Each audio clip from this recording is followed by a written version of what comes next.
ඔයාට ඔයාව විශ්වාසයි නම් ජීවිතේ කරන්න බෑ කියලා දෙයක් නැති තරම්. මුළු ලෝකයේම උනත් මහා පෙරලියක් කරන්න ඔයාට පුළුවන්. අවශ්‍ය වෙන්නේ උත්සාහය, කැපකිරීම, උනන්දුව, අදිස්ථානය සහ කන්සිස්ටන්සි. එහෙම නැත්නම් ඒ ටාගට් එක ඇචීව් කරන තුරුම දිගටම ඒක කරගෙන යන එකයි. සමහර වෙලාවට අපි දුක් වෙනවා අපිට තිබුණ වටිනම දේ ආයෙම වුණා කියලා. ඒක පුද්ගලෙක් වෙන්න පුළුවන්, අවස්ථාවක් වෙන්න පුළුවන්, කෑමක් බීමක් වෙන්නත් පුළුවන්.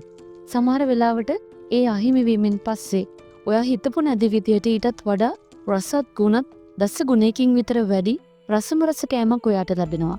නැත්තම් ඒ හිතපු ආදරවන්තයාට වඩා දහස් ගණනින් හැම අතින්ම සම්පූර්ණ හොඳ කෙනෙක් ඔයාට ලැබෙනවා. ඉතින් ජීවිතේ සමහර දේවල් විටක මගහැරනවට අකමැති අපි, දුක් වෙන අපි තවත් විටක මුළු ජීවිත කාලයම සතුටින් නිදහසේ ඉන්න පුළුවන් විදිහේ වටිනාකමක් ජීවිතේට එකතු වෙයි කියලා හීනකින්වත් හිතන්නවත් නැතුව ඇති.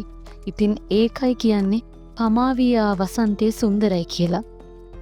ජීවිතේ වෙනස් වීම වලට හැඩගැහෙන්න, වෙන්වීම වලින් පස්සේ හිත හදාගන්න පොඩි කාලයක් ගියත් කාලයක් එක්ක අපිට නොදැනීම ඒ අහිමි වූ දේ අහිමි වුණේ අපේම හොඳට කියලා තවත් වෙලාවක අපිට දැනෙනවා.